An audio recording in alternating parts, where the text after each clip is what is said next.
Hi. അങ്ങനെ ഒത്തിരി നാൾക്ക് ശേഷമാണ് ഞാൻ ഇങ്ങനെ ഒരു ട്രഡീഷണൽ ഇതിൽ ഡ്രസ്സ് ചെയ്യുന്നത്. ഡ്രസ്സപ്പ് ചെയ്തെങ്കിലും പോകാനില്ല, പക്ഷെ ഞാനൊരു റീൽ എടുക്കാൻ വേണ്ടി ഡ്രസ്സ് ചെയ്തതാണ്. ഭയങ്കര എങ്ങുമില്ലാത്തൊരു സന്തോഷം. ഇവിടെ നിന്ന് ഭയങ്കര സ്നോ സ്റ്റോം, അതുകൊണ്ട് എങ്ങും ഇറങ്ങാൻ പറ്റാതെ ഭയങ്കര സ്റ്റക്കായിട്ടിരിക്കും ഇവിടെ കുറേ പേര്, ഞാൻ ഉൾപ്പെടെ. ബട്ട് എല്ലാവരും സേഫാണ്. അന്നേരം ഞാൻ വിചാരിച്ചു കുറച്ച് റീൽ എടുക്കാമെന്ന്.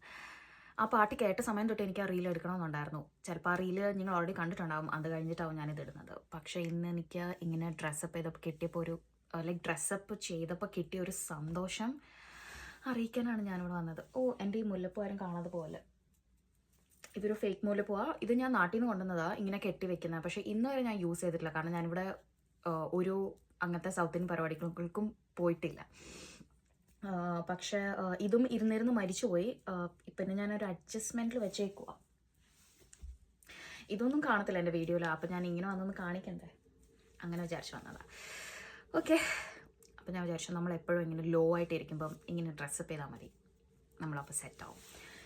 ഈ ഡ്രസ്സ് ഞാൻ ഒരു 2 years ബാക്ക്, ഇത് ആക്ച്വലി ഒരു ചുരിദാർ സെറ്റാണ്, ഞാൻ മിന്ത്രയിൽ നിന്ന് ഓർഡർ ചെയ്തതാണ്, എനിക്ക് ഓർമ്മയില്ല. പക്ഷേ 2 years ആയി. ഇതിന് പാൻറ്റും ഷോളൊക്കെ ഉണ്ട്, അതൊന്നും ഞാൻ ഇട്ടിട്ടില്ല. പക്ഷേ ഇത് ഇച്ചിരി ടൈറ്റ് ആയോ എന്ന് എനിക്കൊരു സംശയം. 2 വർഷം ആയല്ലോ, അപ്പോൾ കുഴപ്പമില്ല, അങ്ങനെ ഞാൻ വിചാരിച്ചു. ഇത് എൻ്റെ കയ്യിൽ ഉണ്ടെന്ന് പോലും എനിക്ക് ഓർമ്മയില്ലായിരുന്നു. ഞാൻ ജസ്റ്റ് എൻ്റെ ഒരു കുഞ്ഞൊരു പെട്ടി വേറൊരു ആവശ്യത്തിന് തുറന്നപ്പോഴാണ് ഞാനത് കണ്ടത്. അപ്പോഴാണ് ഞാൻ ആ പാട്ടും കേൾക്കുന്നത്. അപ്പോൾ എല്ലാം കൂടി ശുഭം, അങ്ങനെ വിചാരിച്ചു. അപ്പോൾ ശരി, ബൈ.